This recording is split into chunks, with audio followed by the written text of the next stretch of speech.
Comments చూస్తున్న మీడియాతో మరోసారి ఎమ్మెల్సీ కవిత చిట్ చాట్ నిర్వహించారు. హాట్ కామెంట్స్ చేశారు ఎమ్మెల్సీ కవిత. నాకు ప్రత్యేక ఎజెండా లేదు, పెద్ద ఆయన్ను ఎవరేమన్నా సరే ఊరుకోనంటూ కూడాను ఆవిడ వార్నింగ్ ఇచ్చారు. పార్టీని కాపాడుకోవాలనే లేఖ రాశానంటూ కూడాను ఆవిడ వివరించడం జరిగింది. కాళేశ్వరం ప్రాజెక్టు విషయంలో కేసీఆర్ కు నోటీసులు ఇస్తే బీఆర్ఎస్ నేతలు ఎందుకు స్పందించడం లేదు, అలాగే నేను జైల్లో ఉన్నప్పుడు పార్టీని బీజేపీలో కలుపుతామని చెప్పారు, సో విలీనానికి నేను ఒప్పుకోలేదంటూ కూడాను ఆవిడ క్లారిఫికేషన్ చేస్తున్నారు. లెటర్ రాయడంలో నా తప్పేం లేదు, లెటర్ బయటకు తెచ్చిన వారిని పట్టుకోండి అంటూ కూడాను ఆవిడ వ్యాఖ్యలు చేయడం జరిగింది. మరోసారి చిట్ చాట్ నిర్వహించారు ఎమ్మెల్సీ కవిత. దానికి సంబంధించినటువంటి బ్రేకింగ్ పాయింట్స్ చూస్తున్నాం. ఇదే అంశానికి సంబంధించిన పూర్తి అప్డేట్స్ మా కరెస్పాండెంట్ ప్రేమ్ సాగర్ అందిస్తారు. ప్రేమ్ సాగర్, కవిత మరోసారి అదే 2-3 అంశాన్ని స్పష్టం చేసిన పరిస్థితి ఉంది. చిట్ చాట్ తో ఆమె మాట్లాడారు మీడియాతో కొన్ని అంశాలపై. సో కాళేశ్వరం విషయంలో కేసీఆర్ కి నోటీస్ ఇస్తే బీఆర్ఎస్ సంబంధించిన ముఖ్య నాయకులు, పార్టీలో సెకండ్ క్యాడర్ గా ఉన్న నాయకులు ఎందుకు నోరు మెదపలేదన్న దానిపైన ఆమె వ్యాఖ్యలు చేశారు. దాంతో పాటు కేసీఆర్ ని ఎవరైనా ఏమైనా అంటే సహించేది లేదు, ఊరుకోనని చెప్పి చాలా స్పష్టంగా చెప్పారు. బీజేపీ సంబంధించి బీజేపీ పొత్తు విషయం కూడా మరోసారి ఆమె మాట్లాడారు. బీజేపీతో పొత్తు పెట్టుకున్న పార్టీలు ఏవి కూడా దేశంలో బాగుపడలేదు, సో బీఆర్ఎస్ బీజేపీ వైపు చూడొద్దని మరోసారి ఆమె పార్టీ అధిష్టానానికి సలహా ఇచ్చినట్లు కూడా మనకు తెలుస్తోంది. సో కేసీఆర్ కి కుటుంబం కంటే ప్రజలపైన ఎక్కువ మక్కువ ఉంది. సో తనను బీజేపీ పార్టీ జైల్లో ఉంచినప్పుడు ఆ టైంలో కొంత బీఆర్ఎస్ ని బీజేపీలో కలుపుతామన్న ఒక అంశం తెరపైకి వచ్చినప్పటికీ కూడా తాను వ్యతిరేకించాలని చెప్పేసి చెప్తున్నారు. ఇప్పటికీ కూడా బీఆర్ఎస్ ని బీజేపీలో విలీనం చేస్తే ఒప్పుకునేది లేదని చెప్పి చాలా స్పష్టంగా ఆమె కవిత చెప్పిన చిట్ చాట్ లో చెప్పారు. దాంతో పాటు ఆమె రాసిన లెటర్ ని మరోసారి ఆమె సమర్థించుకున్నారు. లెటర్ రాయడంలో తప్పేం లేదు, నేను కేసీఆర్ ని కలవాలని కొంత ప్రయత్నం చేశాను, ఆ తర్వాత కలిసి ఆయన కలవడానికి కొంత అవకాశం వచ్చినప్పటికీ కూడా లెటర్ ద్వారా తన అభిప్రాయాన్ని తెలియజేయాలనుకుని లెటర్ రాశానని చెప్పేసి ఆమె చాలా స్పష్టం చేసిన పరిస్థితి ఉంది. సో ఎన్నో ఆవేదనలు భరించాను, పార్టీని కాపాడుకోవడానికే ఈ లేఖ రాశానని చెప్పేసి ఆమె చిట్ చాట్ లో చెప్పిన పరిస్థితి ఉంది. సో తనకంటూ ఒక ప్రత్యేక ఎజెండా ఏది లేదని చెప్పి చాలా స్పష్టంగా చెప్తున్నాను. సో సేమ్ టైం తెలంగాణలో బొగ్గు ప్రేమ్ సార్ అంటే ఇలాంటి విషయాలు బీఆర్ఎస్ శ్రేణుల వైపు నుంచి కొన్ని వ్యాఖ్యలు వినిపిస్తున్నాయి. అంటే ఇలాంటి విషయాలు పెద్దల సమక్షంలో డైరెక్ట్ గా వెళ్ళి మాట్లాడుకుంటే సరిపోతుంది, అంటే అంతర్గతంగా మాట్లాడుకుంటేనే సరిపోతుంది, ఇలా బయటికి లెటర్ రాయడం కానీ ఇలా బయటకు వచ్చి మాట్లాడడం కానీ కరెక్ట్ కాదు అంటున్నారు. సో ఈ విషయంలో ఆవిడ ఎలా రెస్పాండ్ అవుతున్నారు? ఆవిడ ఏమంటున్నారంటే ఎవరైనా అడ్డుకునే ప్రయత్నం చేశారా అధినాయకుడిని కలిసేటప్పుడు, ఏం చెప్తున్నారు?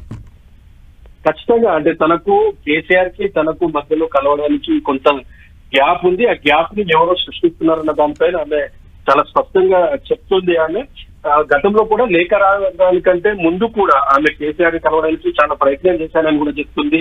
సో ఆ టైంలో ఆమె కుదరలేదు కాబట్టి మళ్ళీ తాను కొంత కలిసే అవకాశం వచ్చినప్పటికీ కూడా సుముఖంగా లేదు, కేసీఆర్ ని కలవలేదు కాబట్టి లేఖ రాశానని చెప్పి చెప్తున్నారు. సో లెటర్ ఎవరైతే బయటకు తీసుకొచ్చారో ఆ లెటర్ ని మీడియా బయటకు వచ్చారో ఖచ్చితంగా వారిని పట్టుకోండి ముందుగా అని చెప్పేసి ఆమె చెప్తుంది. ఎవరు రాయాల్సి వచ్చిందన్న దానిపైన కూడా చాలా స్పష్టంగా మాట్లాడుతున్న పరిస్థితి. సో మొత్తానికైతే కొంత గ్యాప్ అనేది చాలా స్పష్టంగా తెలుస్తుంది. కేసీఆర్ కి కవితకి మధ్య కొంత కమ్యూనికేషన్ కి ఎవరో అడ్డుపడుతున్నారన్న వ్యాఖ్యలు మాత్రం ఆమె చాలా స్పష్టంగా చేసింది.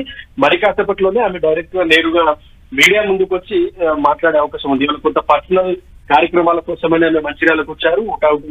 సో ఉదయం ఒక పెళ్లి కార్యక్రమంతో పాటు మరో పరామర్శ కార్యక్రమం ఉంది. ఆ పరామర్శ కార్యక్రమం అనంతరం మరి కాసేపట్లోనే ఆమె మీడియా ముందుకు వచ్చి మాట్లాడే అవకాశం ఉంది. కొంత బొగ్గుగని కార్మిక సంఘాల విషయంలో కూడా కొంత కొత్త నాయకత్వాన్ని వ్యతిరేకించిన పరిస్థితి ఉంది. దాంతో పాటు యువతరానికి సింగరేణిలో జాగృతి కొంత అవకాశం కల్పిస్తుంది, అంటే జాగృతిని కొంత ప్రమోట్ చేసే విధంగా కూడా ఆమె మాట్లాడినట్టు మనకు చాలా స్పష్టంగా కనబడుతుంది. సో ఓవరాల్ గా కొంత పెద్ద కేసీఆర్ సంబంధించి కేసీఆర్ తో పాటు కవితకి ఈ గ్యాప్ రావడానికి కొంత మధ్యలో ఎవరో ఉన్నదన్నది మాత్రం ఆమె ఇండైరెక్ట్ గా చెప్తున్నారు. సో మరి మీడియా ముందుకు వచ్చి కొంత మాట్లాడే అవకాశం చాలా వరకు ఉంది. అంటే ప్రేమ్ సాగర్, ఇప్పుడు కేసీఆరే నా నాయకుడు, ఆయన చెప్తే ఇంకెవరు నా నాయకులు కాదు అంటే పార్టీ వైపు ఉన్నట్టే కనిపిస్తే ఆవిడ మాట్లాడుతున్నప్పటికీ కొన్ని తీవ్రంగా ఘాటు వ్యాఖ్యలు చేశారు. అండ్ ఈ రోజు కార్యక్రమంలో ఎస్పెషల్లీ చూసుకుంటే బీఆర్ఎస్ కార్యకర్తలు కానీ బీఆర్ఎస్ నాయకులు కానీ ఎవరూ కనిపించినటువంటి సిచ్యువేషన్. సో దీన్ని ఎలా చూడాలి? వాస్తవానికి కూడా కొంత జాగృతికి సంబంధించిన కార్యకర్తలే కనిపిస్తున్నారు. ఆమె మంచిర్యాల జిల్లా ఎండరైన్ నుంచి కూడా అటువైపు వస్తున్న క్రమంలో కొంత జెండాలు కానీ బీఆర్ఎస్ సంబంధించి గులాబీ కండువాలు కానీ ఎవి కూడా ఎక్కడ కనిపించలేదు. కేవలం జాగృతికి సంబంధించిన నాయకులు మాత్రమే ఆమె చుట్టూ ఉన్నారు. పార్టీకి సంబంధించిన సీనియర్స్ ఉమ్మడి ఆదిలాబాద్ జిల్లా వ్యాప్తంగా చాలా మంది ఉన్నారు. గతంలో కూడా కవిత ఉమ్మడి ఆదిలాబాద్ జిల్లా పర్యటన సందర్భంలో చాలా హడావిడి చేసేవారు. పార్టీకి సంబంధించిన ఇక్కడ జిల్లాలో ఉన్న నాయకులు కావచ్చు, సెకండ్ క్యాడర్ లీడర్స్ కావచ్చు, అగ్రనాయకులు అంతా కూడా చాలా హడావిడి చేసేవారు. కానీ ప్రస్తుతం అయితే ఎవరు కూడా ఆమె టూర్ విషయంలో కానీ ఆమెకు స్పందించిన వ్యాఖ్య, ఆమె మాటలపైన ఎవరు స్పందించడానికి కూడా ప్రస్తుతం సిద్ధంగా కనిపించట్లేదు.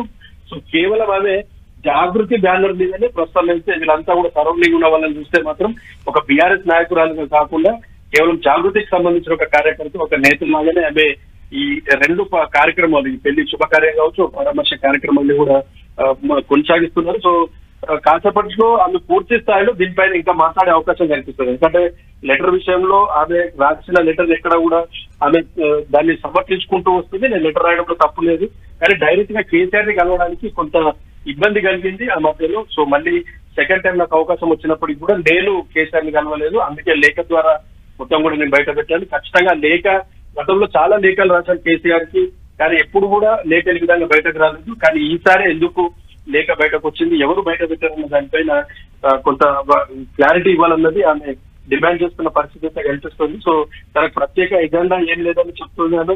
కానీ అక్కడ పరిస్థితులు చూస్తూ ఉంటే మాత్రం బీఆర్ఎస్ సంబంధించిన శ్రేణులు కానీ, కేసీఆర్ కుటుంబానికి గతంలో ఉన్న ఫ్యాన్స్ కావచ్చు, మిగతా వాళ్ళు, సింగరేణికి సంబంధించిన కొంత అనుబంధ సంఘాలు, వీళ్ళెవరూ కూడా ఆమె చుట్టూ కానీ ఆమెని వెల్కమ్ చెప్పడానికి కానీ ఆమెతో మాట్లాడడానికి ఎవరు ముందుకు రాలేదు. ఎవరు సుముఖత కూడా వ్యక్తం చేసిన పరిస్థితి అయితే లేదు. Right, thank you Prem Sagar.